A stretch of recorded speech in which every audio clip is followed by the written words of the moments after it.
Ipagpapatuloy natin yung ating nasimulan nung nakaraan. Kung maalala ninyo, pinag-usapan natin ang consecration.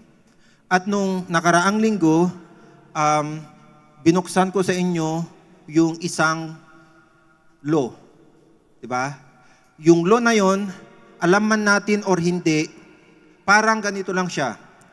Alam nyo yung law of gravity? Diba? Yung mga nag-aaral at narinig nyo yung law of gravity. Yung law of gravity, alam mo man yan or hindi, nandyan siya.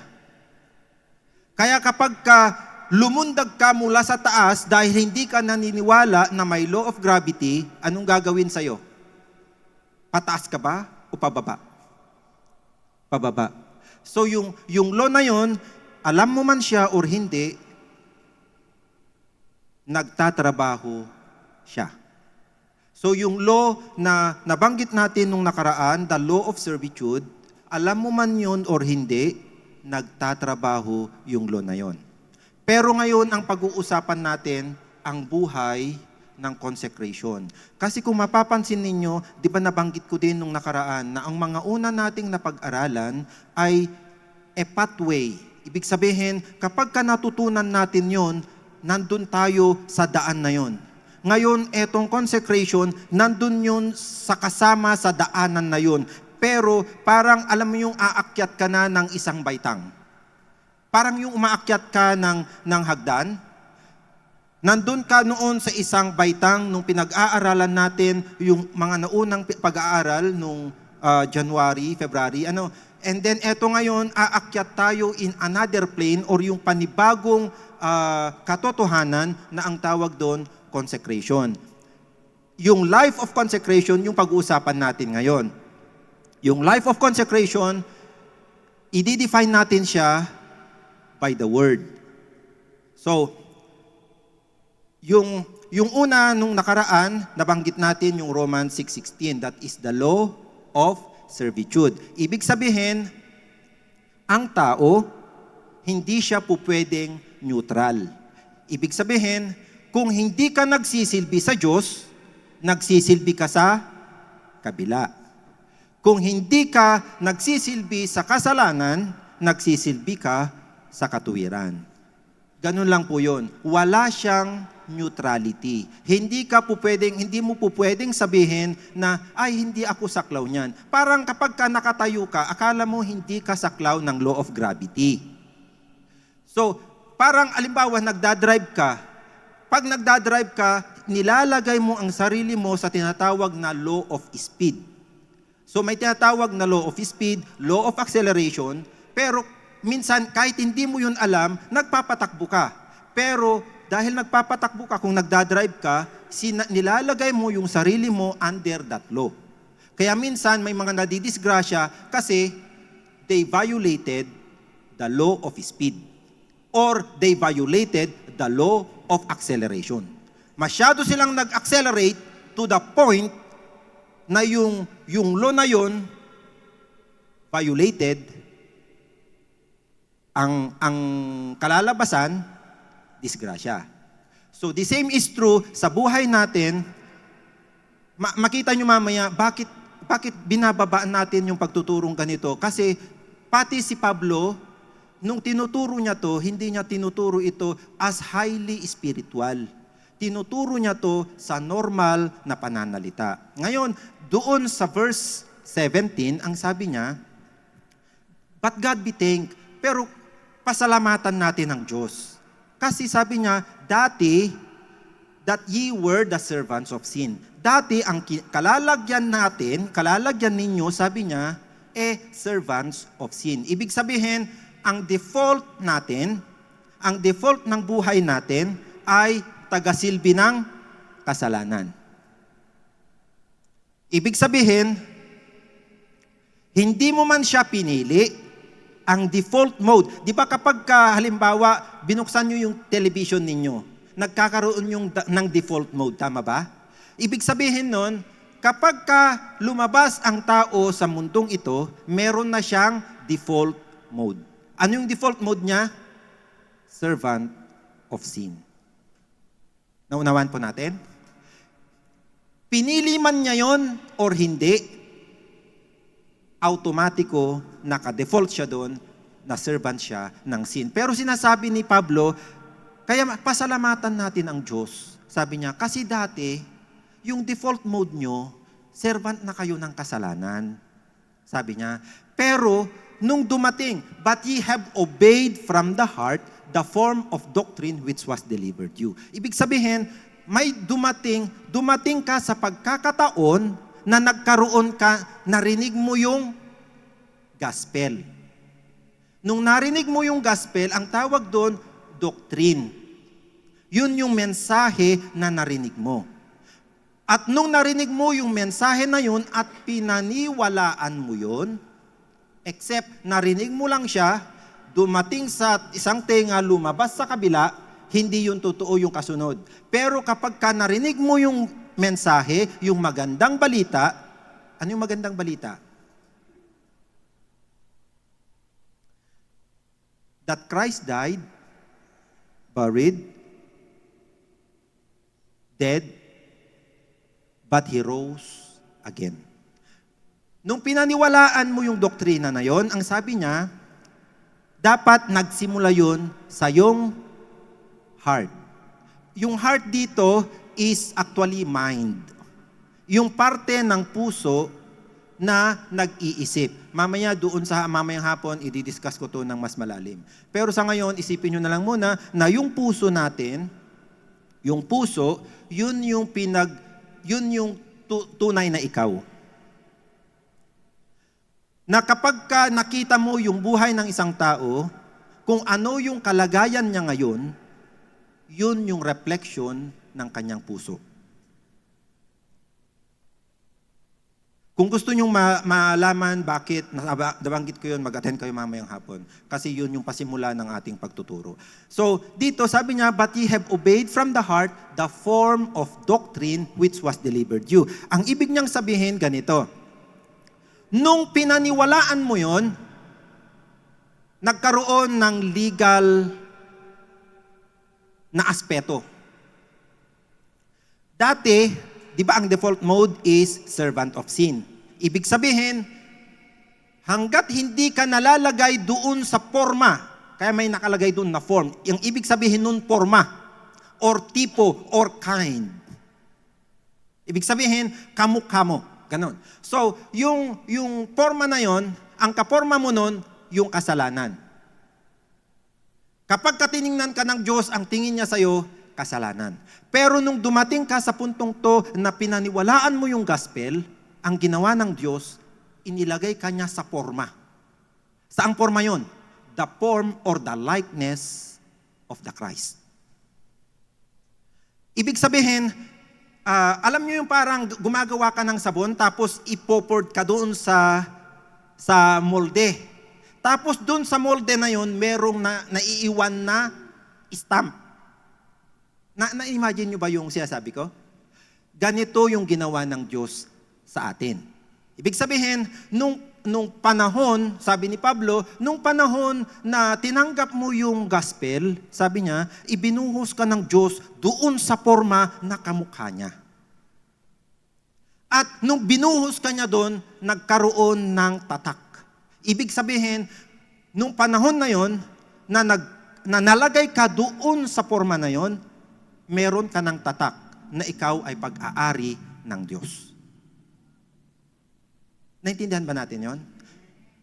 Lahat ito is fundamental. Ibig sabihin, ito yung pinakamababaw na katuruan. Na kapag tinanggap mo si Jesus, automatiko sa iyong pagkatao, kamukha mo si Jesus. Pero hindi ibig sabihin na automatiko yun na yung magre-reflect. Hindi. Kasi sabi niya, na-deliver ka doon, na-deliver ka from the sin. No, ang ibig niyang sabihin dito, nagkaroon ng legal. Kaya balikan ko yung nabanggit ko kanina na legal. Pero mamaya ko i-discuss yun doon sa verse 18. Eto muna, basta naintindihan natin na nung binuhos tayo doon sa forma na kamukha ni Kristo, may tatak ka na ikaw pag-aari ng Diyos. Ibig sabihin, hindi ka na dapat kayang galawin ng kasalanan or anumang kaakibat ng kasalanan. Yun ang katotohanan na ating tinatayuan. Yun ang katotohanan na kahit nakaupo ka dyan, nakatayo ako dito, ang katotohanan natin ay kamukha natin si Kristo at may tatak tayo ni Kristo at nandun tayo sa kalalagyan ni Kristo. Amen? Now in verse 18, ito yung meaning ng life of consecration. So makinig kayong mabuti.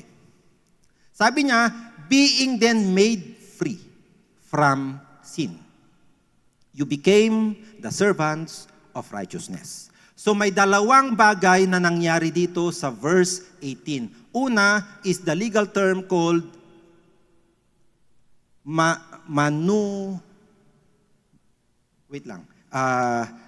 mahirap siyang bigkasin. Yung manumitted.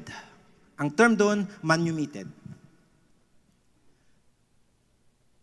Huwag niyong isipin na namatay lang si Kristo sa krus at yun lang yun. Hindi. Si Kristo, di ba binanggit ng Diyos in Genesis chapter 2, sabi niya sa tao, kapag kainin mo ito, pagka kinain mo yung bunga ng kasalanan, sabi niya, yung kamatayan mabubuhay at siyang magiging katulad mo. I'm just rephrasing from what I understand. So, ang ibig sabihin nun, ipinapakita ng Diyos sa tao na sa katotohanan ng Diyos, may legal system or justice system ang Diyos.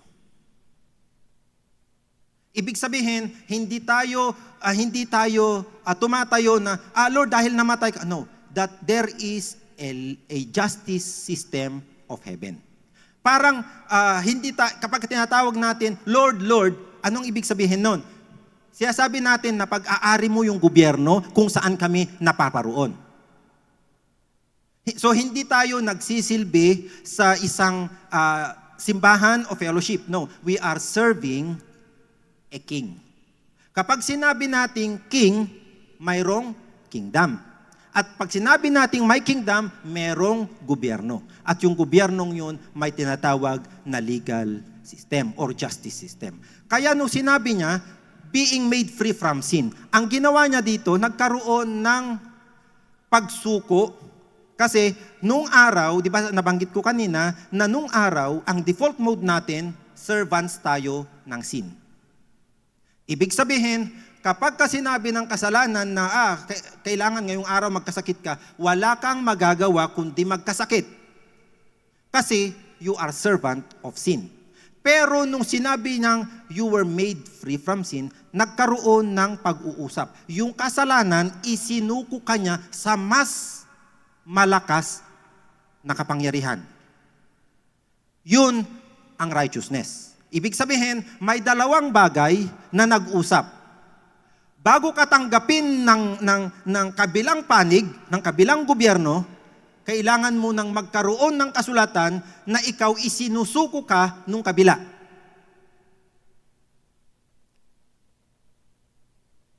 Naintindihan niyo pa ba ako? Yun yung ibig sabihin ng manumitted. Ibig sabihin is, nirelease ka. Nirelease ka. Ibig sabihin, nung dati, servant ka niya, nung nirelease ka niya, lahat ng kapangyarihan niya sa buhay mo or sa buhay natin, natanggal sa kanya. Kaya kung naintindihan mo yung first part na being made free from sin, kung naintindihan mo yun, pwede kang tumayo sa Diyos, sa harapan ng Diyos. At you will not beg for the healing because the healing is part of the manumitted. Ibig sabihin, yung sakit mo, nirelease ka. Pwede nyo bang sabihin, ang sakit, hindi akin. Ang kakulangan, hindi akin. Ang kahirapan, hindi akin. Because I was made free from sin.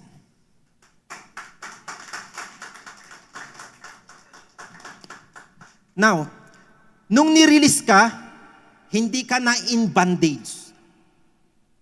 Kaya naririnig nyo that where the Spirit of the Lord is, there is freedom. Ibig sabihin nun, yung kung paano ka imaltrato ng kasalanan nung araw, kung naintindihan mo na nagkaroon yan ng legal na kasulatan, na hindi ka na niya pupwedeng galawin. Hindi ka niya pupwedeng utusan. Hindi ka niya pupwedeng, ano pa bang ginagawa sa slave? Haras. Yung ihaharas ka.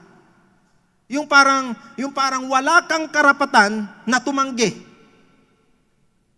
Parang wala, yung kumbaga pag sinabi niya, sa ganitong panahon, kailangan maghirap ka. Wala kang magagawa kundi maghirap ka kasi under ka ng sin. Pero today, kung naintindihan nyo that you have been freed, legally and spiritually. Thank you, Lord. May nakaintindi sa akin. Now, ang sabi niya, you became servants of righteousness. Anong ibig sabihin nun? Naririnig nyo ba yung sinasabi minsan na constituents? That's the legal term na ginamit dito. Constituted. Nung tinanggap ka, ibig sabihin, nandito ka sa kasalanan, ganyan. Tapos sabi ni kasalanan, eto isinusuko ko na sa'yo. Legally. Eto yung kasulatan. Eto yung wala na kong karapatan sa kanya. Si righteousness, dito, tinanggap ka niya. And then, hindi ka lang niya tinanggap. He constituted you. Anong ibig sabihin ng constituted? Constituted? Binuo ka niya. Pinorma ka niya. Ginawa niyang official. Alam niyo yung stamp, ginawang official. Ibig sabihin, yung katatayuan mo, naka-stamp na ikaw ay righteous before God. Anong ibig sabihin nun? Hindi yun basta na naging righteous ka. No, hindi. Yung equivalent nun, the wounds. Ang equivalent nun, the bruise. Ano yung bruise of Jesus? Yung pagkakadikdik sa Kanya. Yung hanggang sa kapag katiningnan mo siya, wala na siyang natitirang kagandahan kasi yung pagkakadikdik sa Kanya sobra-sobra. Yung hagupit sa Kanya. Yun yung kabayaran. Kaya sinelyuhan ka. Kaya ako, nung naintindihan ko to, my prayer is, Lord, I do not want to pay twice. What you have paid, I receive. Kung binayaran mo na yung kagalingan ko, hindi ko na kailangan magbayad muli. Pero eto, mamaya i-explain ko sa inyo kung paano yun nangyari. Kasi nung panahon na yon, na naintindihan ko to at sinasabi ko, Lord, pinagaling mo na ako. Habang dinideklara ko siya, lalo naman akong nagkakasakit. Di ba nabanggit ko nung nakaraang linggo na normal sa akin na kapag nandito ako sa syudad noon, unang araw pa lang, nagkakasakit na ako. And then after some time, gagaling, pag lumabas ulit ako, nagkakasakit ulit ako. Kaya normal na nasa isang buwan, pabalik-balik lang na kumukuha ng gamot sa hospital, sa clinic, sa pharmacy. Normal. Pero nung naintindihan ko to, binayaran na pala ni Jesus ito. Kung binayaran niya, ba't ako nandito? Ba't ako nandito sa teritoryo na wala naman akong kinalaman? Ito yung ibig niyang sabihin. Yun yung buhay ng consecration.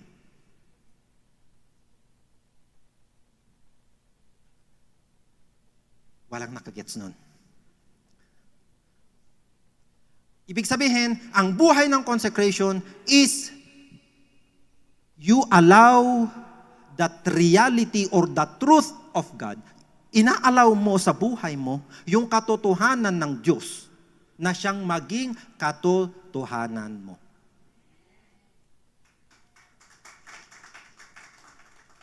Naintindihan natin? Okay, so next verse. Next verse. Ang sabi niya, I speak after the manner of man. Alam niyo, kaya sinabi ko nga sa inyo, yung lahat ng naunang yun yung pinaka-basic na makuha natin yung katotohanan kung sino tayo. Kaya sabi niya, sinasabi ko yung mga bagay na to bilang isang tao because of the infirmity of your flesh. Kasi naintindihan ni Paul, ang Kristiyano may tatlong buhay.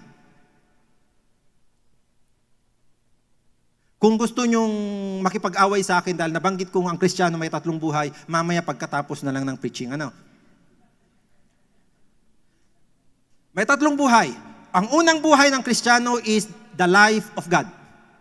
That life, yung buhay na yon, nasa kanyang espiritu. Yun yung isang katotohanan. Yun yung nandun sa naunang mga verses na binasa natin. Yun yung ma-stamp.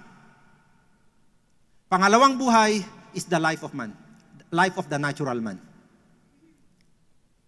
Ibig sabihin, kung matalino ka, nakapag-aral ka, magaling ka sa academics, dahil may buhay ka na buhay ng intelektual na tao. Pangatlong buhay na mayroon ng tao is the life of the flesh.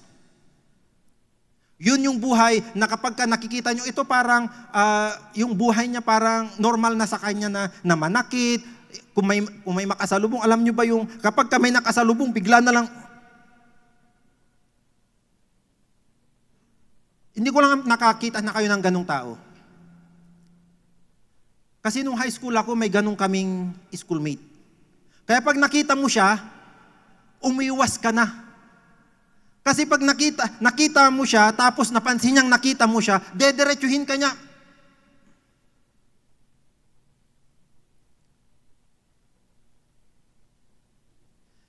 Parang normal na sa kanya yon. Na pag hindi ka umiyak, dadagdagan niya. Yun yung buhay, yun yung life of the flesh.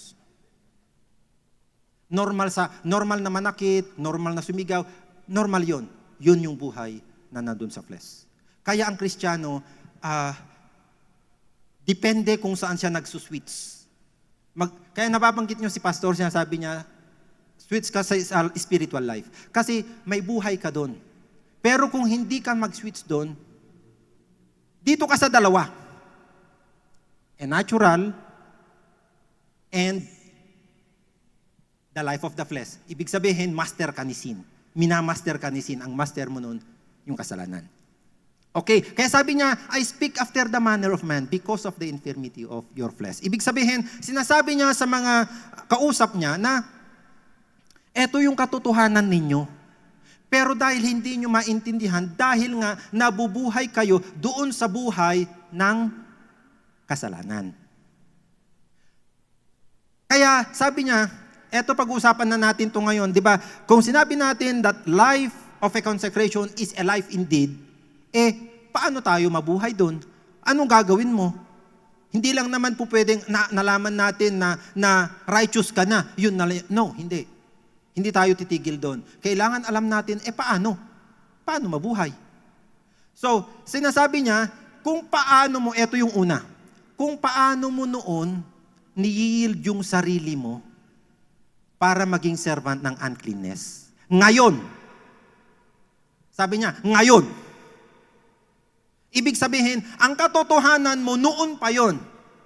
Pero pag tiningnan mo yung buhay mo, na sinasabi ng Diyos na dapat kamukha mo na si Kristo, pag hindi mo pa kamukha, kapag ka may parte pa sa buhay mo, halimbawa,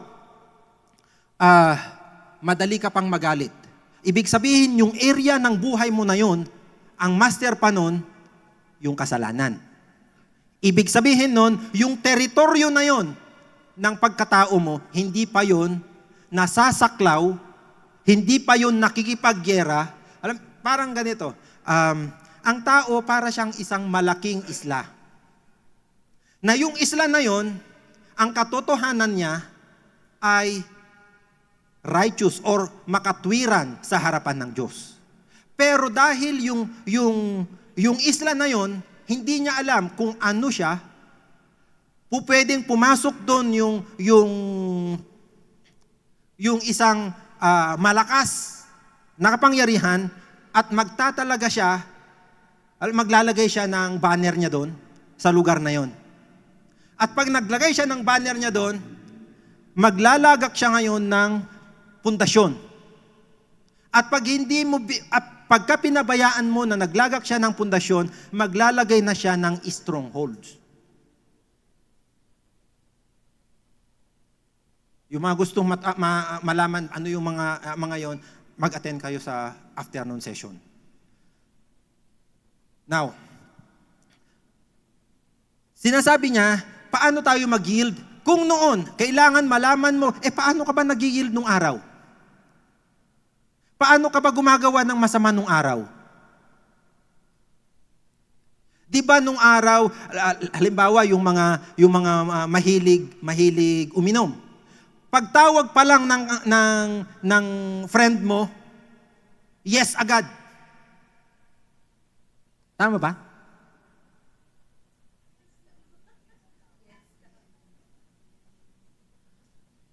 Kung ganun ka mag-yield noon, dapat kung gaano ka magkabilis mag-yield noon, dapat ngayon, para ma-realize mo yung bagong katotohanan ng iyong pagkatao, ganun ka din dapat kabilis mag-yes sa Lord.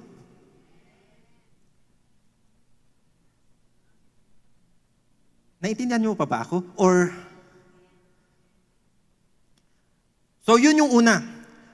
Para ma-realize mo, balikan ko lang ulit, ang katotohanan natin totoo, na ang katotohanan natin we have stamp. Meron na tayong stamp na tayo'y nasa katwiran. Pero hindi ibig sabihin na wala kang gagawin. Mula nung nagkaroon ka ng stamp, you enlisted yourself. Ibig sabihin, para mong nilista mo sa sarili mo na, mula sa araw na ito, lahat ng teritoryo ko, maisuko sa Diyos. At sisimulan mo ngayon na lahat ng teritoryo mo, pupuntahan mo, wawasakin mo lahat nung mga itinayong strongholds, lahat ng mga itinayong kasi minsan, hindi lang sila maglalagay ng wall or stronghold. Maglalagay pa yon ng castle. Alam niyo yung castle? Yung mataas na talagang maglalagay pa yun ng watchtowers. Kaya maraming nagsesearch ngayon sa Biblia niya, parang wala naman akong nabasa doon sa 6:19 doon . Nasa 2 Corinthians chapter 10. Yung binabanggit ko sa inyo. So, ang una nating gagawin, paano mo ma-realize of your righteousness, yung bagong kalalagyan mo? Paano mo maisabuhay yung consecration? Now. Ibig sabihin, now. Hindi yung araw-araw is yung araw-araw is mababaw siya pag ginamit mo yung now. Ano yung now? Ngayon, aktibo, current. No. Hindi mo aantayin kinabukasan para isuko mo yung dapat mong isuko. Ang gagawin mo pag nakita, etong teritoryo na ito, bakit may nakatayo pa na iba? Pupunta ka na ngayon at isusuko mo yung member na yun. Kaya nabanggit nyo yan, so now, yield your members. Ibig sabihin, ikaw bilang isang tao, marami kang members. Yun yung binabanggit ko na meron kang mga teritoryo. Yung mga bawat teritoryo na yun, ang ginamit ni Pablo na analogy is members. Ano ibig sabihin ng members?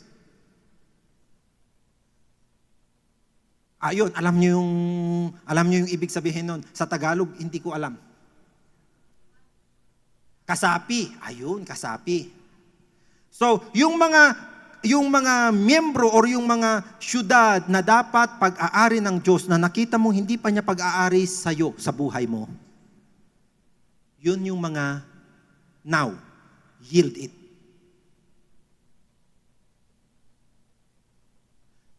Hindi ako po pwedeng kumuha ng isang example kasi lahat tayo may kanya-kanya. Pwedeng yung teritoryo na hindi pa naisusuko sa akin, sa inyo na isuko nyo na. Pero yung iba hindi pa. Kaya yung laban nyo yun. Kaya kailangan mo lang ng support kasi yung laban mo, ikaw talaga yun. Hindi po pwedeng maghimasok yung iba na nalalaban para sa'yo. Hindi, laban mo yun. Kasi teritoryo mo yun. Nagkikindihan pa tayo, ano? Now, pangalawang paraan. Eto, nandito na tayo kung paano mabuhay, paano mabuhay sa consecration. Pangalawang paraan, next verse. Ang sabi niya, likewise, recon. Ano yung recon? Kaya nilagay ko ng red yan. Ano yung ibig sabihin ng recon? Sino sa inyo yung sa tindahan, binibilang nyo kung magkano na yung, anong tawag doon? Inventory. So, paano mabuhay ng consecrated life? Mag-inventaryo ka. Yun yung sinasabi ko kanina na, ilan yung teritoryo ko? Ilan yung miyembro ko? Etong miyembrong to,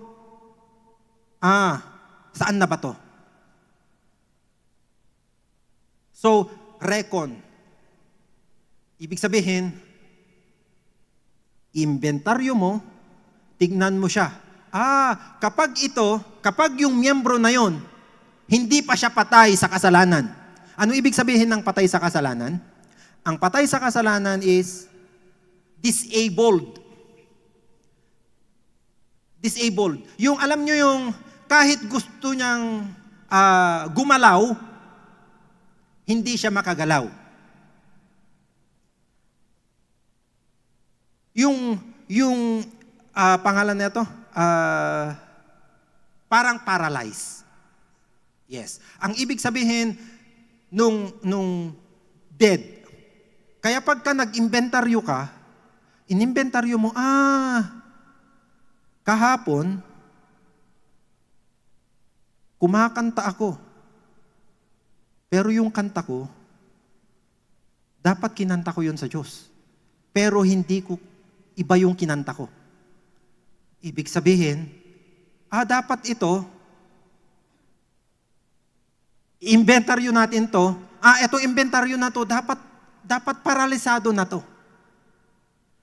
And then, dapat meron yung pag-inventaryo mo, dapat itong miyembro na to, dapat nandito na buhay to dapat sa Diyos. Na kahit kuhanin ka, bro, may birthday party kami. Pwede bang kumanta ka ng, alam niyo yung kanta ng Bee Gees or yung mga ganon. Pero dahil yung miyembro mo patay na, ibig sabihin, yung miyembro mo na dating kumakanta doon, ay hindi na siya pwedeng kumanta kasi paralyzed na siya base doon sa yung inventaryo. Dahil patay na siya, hindi ka na pwedeng pumunta doon para kantahin yung gusto nila. Kung pupunta ka man doon para kumanta, kantahan mo yung Diyos.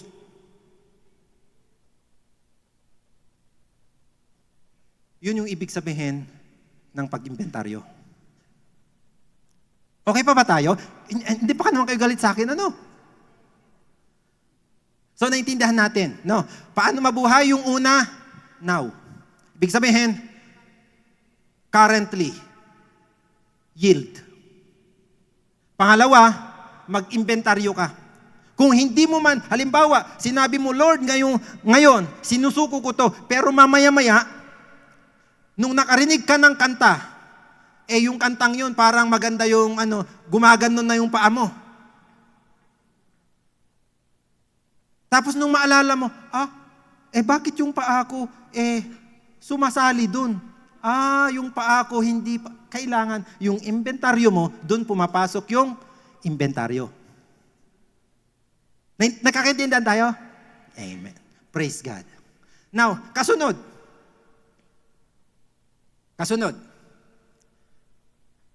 Eto. Let not sin, therefore, reign in your mortal body, that you should obey in the lust thereof. Ang ibig sabihin nito, sino ba sa atin ang walang desire? Sino yung walang desire? Kung wala kang desire, hindi ka nabuhay.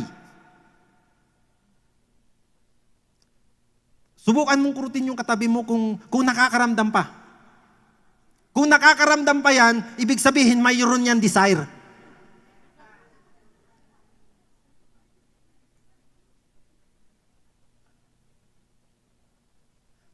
Pero ang sabi niya, yung desire mo, kontrolin mo. Sabi niya, huwag mong hayaan na yung desire mo, i-master ka niya.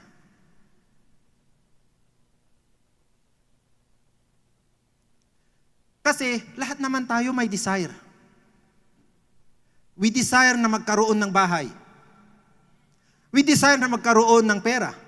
We desire na magkaroon ng sasakyan. We desire good life. Tama? Hindi yun masama. Pero, kapag yung desire na yun, naging lust. Halimbawa, ang desire mo, mapag-aral mo ng maayos yung anak mo. Example lang ha, huwag po kayo magagalit sa akin. Desire mo, makita mo yung anak mo na talagang makapag-aral ng maayos. At dahil gusto mo mapag-aral siya ng maayos, lahat ng oras mo, nilalaan mo sa pagtatrabaho para makakuha ng pampaaral mo sa kanya. Anong tawag doon? You are lusting for your desire.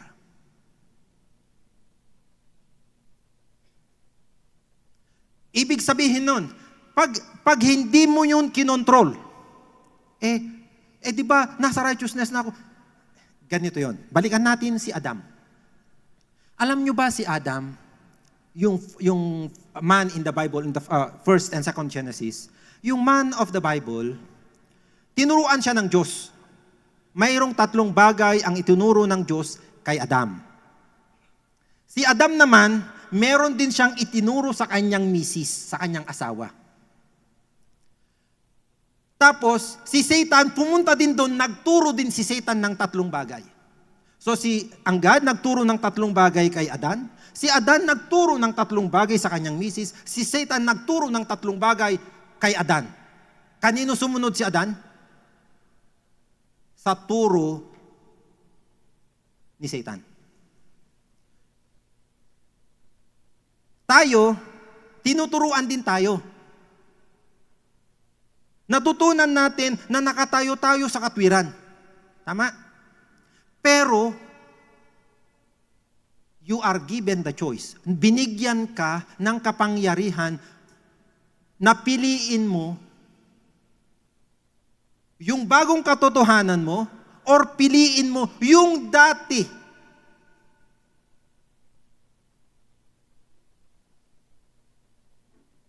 Kapag pinili mo yun, laging araw-araw now, every time, you always have the power to choose. Huwag mong sasabihin na, ibig sabihin nun, pag nabanggit mong kasi, dumating ka sa punto na pupwede kang mamili. Halimbawa, we desire to have a car. And that is good. That is good. Pero if your desire, lahat na lang, talagang halos ayaw mo nang kumain para makapaglagak, para makabili ng sasakyan, hindi mo nalalaman na you are already being mastered by sin. Kasi si sin, alam nyo, very subtle siya. Yung alam niyo yung hindi mo siya malalaman na gumagalaw na pala siya unless you stop, check. Yun yung una, yung kanina, you stop now. Ano na ba yung nangyayari? And then you do the inventory.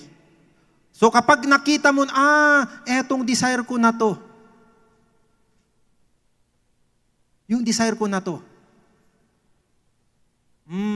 Kailangan ko na pala siyang isuko.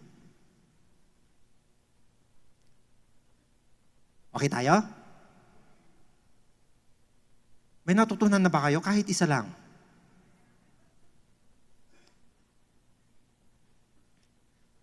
The next one. Romans 6:23. Ang alam ko, hindi yan Romans 6:23. Sorry nagkamali ako nung nalagay sa taas. It should be 13, alam ko. It should be 13.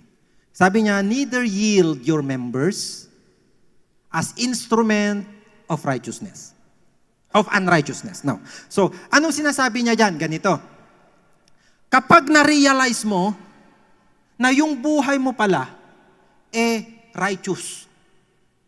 Ibig sabihin, lahat ng katotohanan mo dapat righteous. Ibig sabihin, dapat naka-align lagi. Kung ano yung si Kristo, dapat ganun ka.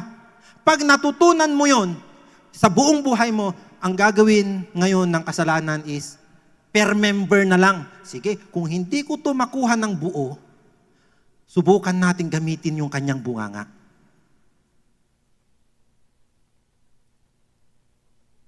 Ngayon, paano mangyayari yon? Halimbawa, bago niya gamitin yung bunganga mo, gagamitin niya muna yung tenga mo. Dahil matalas ang iyong pandinig, naririnig mo ang sinasabi ng lupa. Nung may nagsabi, alam mo ba yung kapitbahay ni ganito? Narinig mo yon.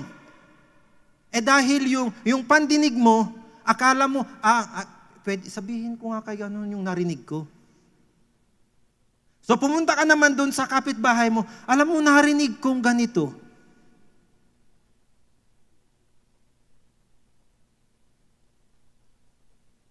Niningitian nyo lang ako.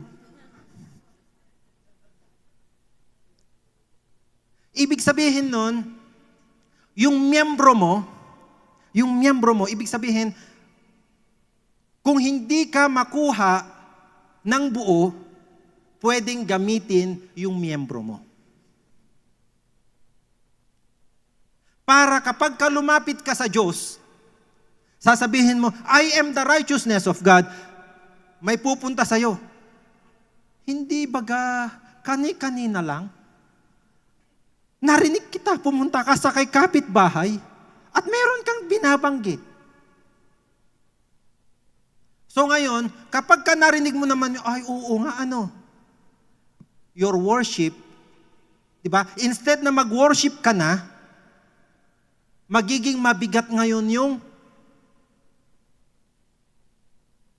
naintindihan nyo ba? Halimbawa, hindi ka naman talaga sumasayaw. Hindi ka talaga sumasayaw. Ako, sumasayaw ako. Sumasayaw ako sa bahay lang. Kaya minsan, kapag nakita ako ng anak ko na sumasayaw, bigla din siyang sumasayaw. Kasi bigla lang din akong sumasayaw. Minsan nagtatago ako doon sa CR para doon sumayaw.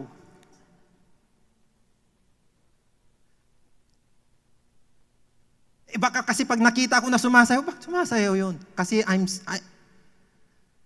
I'm praising my God. Minsan bumabangon ako ng madaling araw para sumayaw. Kaya sumasayaw ako. Pero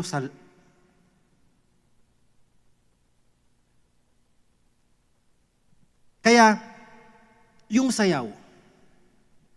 Halimbawa, sabi ni Pastora, tuturuan ko kayo ng steps. Maganda yon. Pero, yung pagsayaw nyo doon is a performance. It's not yet a praise. Paano nyo malaman na yun ay praise? Kung wala nang nagsasabi sa inyo, na wala nang nakakakita sa inyo, pero ikaw at ang Diyos, you are yielding your feet to dance before the Lord. Hindi ko sinasabing masama ang sumayaw. No. Magandang sumayaw. Pero kapag yung sayaw mo, sumayaw ka sa Diyos, tapos sumayaw ka dito, dapat alam mo na yung teritoryo mo is being attacked. Halimbawa, meron kang gitara. Tapos yung gitara na yon, in-offer mo sa Diyos. Sinabi mo, Lord, tong gitarang to, hindi na to pwedeng gamitin ng kahit sino, para sa'yo lang to. Tapos si kapitbahay kumatok. Lakas pa ng katok. Kaibigan, kailangan namin ng gitara. Pwede bang mahiram yung gitara mo? Saglit lang. Nagiinuman kasi kami dyan sa may kanto. At dahil kaibigan mo, yung gitara na in-offer mo sa Diyos, ibinigay mo sa Kanya. What member? Ano yung membro ng katawan mo na isinuko mo? Dalawa. Yung bunganga mo at yung kamay mo. At dahil binigay mo yung gitara mo, binuksan mo ngayon yung pintuan, para yung kaaway papasok at ihaharas ka ulit. Ganon ka-powerful ang consecration.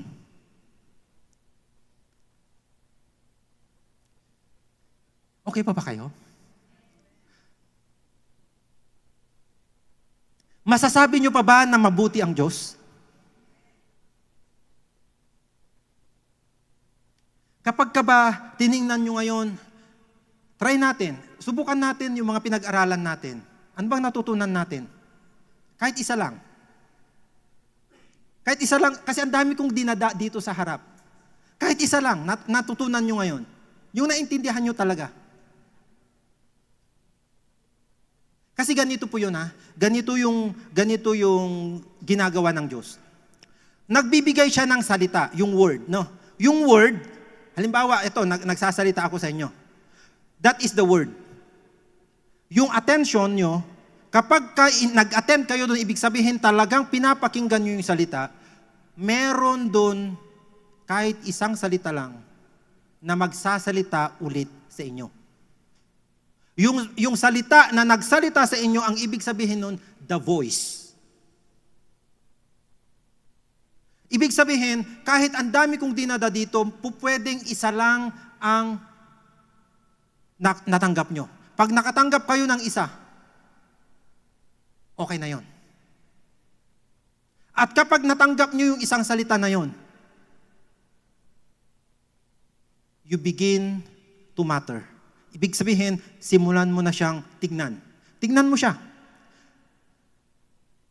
Yung i-visualize mo siya. Hanggang yon, matanim sa puso nyo. Kaya ang nangyayari sa atin dito, ang gaganda ng mga preaching, pero walang naitatanim.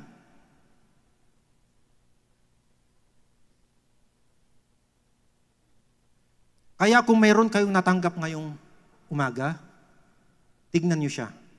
At pag nakita nyo yon, tignan nyo yung nagbigay ng kapangyarihan na makuha nyo yon.